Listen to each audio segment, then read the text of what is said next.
ગુજરાતમાં 23 એપ્રિલે લોકસભાની ચૂંટણી યોજાવાની છે ત્યારે એબીપી અસ્મિતાના ખાસ અહેવાલ જનતાના મૂડમાં અમે વાત કરીશું અમરેલીની જનતા સાથે। શું કહી રહી છે અમરેલીની જનતા સાંભળીએ। અમરેલી બેઠક પર આ વખતે કાટેકી ટક્કર થવાની છે, કારણ કે કોંગ્રેસે એના વિપક્ષના નેતા પરેશ ધાનાણીને મેદાને ઉતાર્યા છે, તો ભાજપમાંથી પણ છેલ્લી 2 ટર્મથી સાંસદ રહેલા નારણ કાછડિયા મેદાને છે।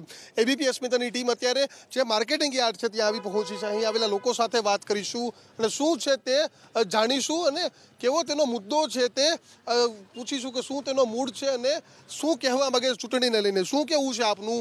આ વખતે ચૂંટણી થવા જઈ રહી છે, કયા મુદ્દાને ધ્યાનમાં રાખીને મતદાન કરશો?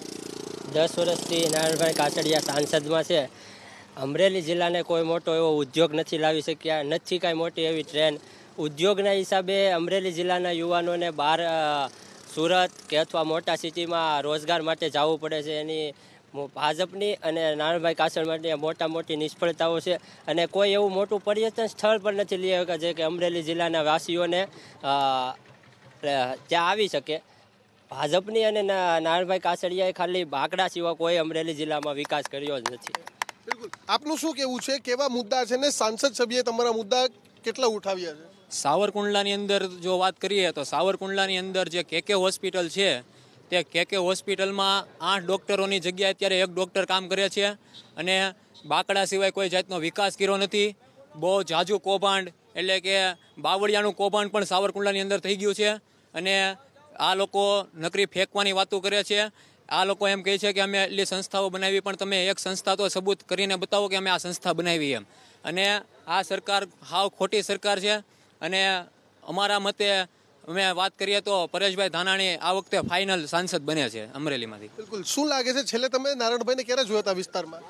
નારણભાઈ આવે અને જાય, પણ 1 વર્ષ દિવસ ત્યાં કનેક્ટિવિટી વધારી દીધી હારની બીકે, બાકી એની ટિકિટ પણ મળવાની નથી। પણ મારી એક વાસ્તવિકતા, મારો સ્થાનિક મુદ્દો એ છે કે સાવરકુંડલામાં 1971માં શ્રીમતી ઇન્દિરા ગાંધી જ્યારે વડાપ્રધાન હતા ત્યારે 16 સંસ્થાના ઉદ્ઘાટન થયેલા, જેમાં હાઈસ્કૂલો, કોલેજો, અધ્યાપન મંદિર, પીટીસી કોલેજ એવી વગેરે બનેલી। જેમ કે ત્યાર પછી તમે જુઓ તો અત્યાર સુધીમાં કોઈ પણ એક પણ બીજેપીની લોકોએ યુવાનોનું રોજગાર કે યુવાનોનું શિક્ષણ એની માટે કોઈ પણ એવી સંસ્થાઓ નથી બનાવી। બીજું કે આજે સ્થાનિક લેવલે જોઈએ તો રોજગારીનો મુદ્દો છે। કાંટા ઉદ્યોગ છે એ સાવરકુંડલાનો સાવ પાયમાલ થઈ ગયો છે। આજે હીરા ઉદ્યોગ એ પાયમાલ થઈ ગયો છે। આજે ત્યાંના લોકો રખડવા સિવાય બીજું કાંઈ નથી। બાકડા મીકા બીજું 1.5 લાખનું બસ સ્ટેન્ડ બનાવ્યું છે, 30,000નું બસ સ્ટેન્ડ હોય એવું બસ સ્ટેન્ડ ઊભું કરીને 1.5 લાખની ગ્રાન્ટ બતાડી દીધી છે। એવા જ રૂપિયા વાપરા છે અને પોતાના મળતિયાઓને મળે એવું જેણે કામ કર્યું છે। આપનું શું કહેવું છે? સ્થાનિક પ્રશ્નો કેવા ઉપાડ્યા છે નારણભાઈ અને એની કામગીરી વિશે આપ શું કહેશો? સ્થાનિક પ્રશ્નો તો કોઈ પણનું નિરાકરણ કર્યું જ નથી અને ગુજરાતના એવું દુર્ભાગ્યપૂર્ણ ગુજરાતની સ્થિતિ છે કે આ ભાજપની સરકાર આયુષ્માન કાર્ડને ગર્વથી જાહેરાત કરે છે અને એવું કહે છે અમે 5 લાખ રૂપિયા આપીએ છીએ, પણ આજથી 20 થી 25 વર્ષ પહેલાં એક પણ ગામની અંદર એક પણને એટેક નહોતો આવતો, એક પણને કેન્સરનો રોગ નહોતો, તો આ યોજનાની જરૂર નહોતી ત્યારે સરકાર, અને આ લોકો 5 લાખ આપી અને પબ્લિકને ભેળસેળવાળું ખવડાવીને મારીને પછી 5 લાખ આપે છે અને ગર્વ અનુભવે છે। તો આ ભાજપની સરકારથી તમામ પબ્લિક ત્રાહિમામ, ભાજપની પબ્લિકથી ત્રાહિમામ થઈ ગઈ છે। આપ શું કહેશો? રોજગારીનો મુખ્ય પ્રશ્ન છે। બિલકુલ ખોટી વાત છે। નોટબંધીથી ભયંકરમાં ભયંકર પરિસ્થિતિ આખા દેશમાં નિર્માણ થઈ છે। નાના મોટા તમામ ધંધાઓ આ નોટબંધીના કારણે બંધ થઈ ગયા છે। લાખો લોકો બેરોજગાર બન્યા છે, નવયુવાનો તો બેરોજગાર બન્યા છે, પણ ધંધાવાળા પણ આખા ભારતની અંદર હાવ ધંધાને પડી અને ભૂકો થઈ ગયો છે। આજે નવયુવાનોને નોકરી મળતી નથી। 2 કરોડ નોકરી આપવાની વાતો કરનારા ભારતીય જનતા પાર્ટીના ફેંકુ નેતાઓએ એટલી બધી ભયંકર આ દેશમાં પરિસ્થિતિનું નિર્માણ કર્યું છે। ખેડૂતોમાં ભયંકર દુષ્કાળ છે, પાક વીમો આપવામાં આવ્યો નથી।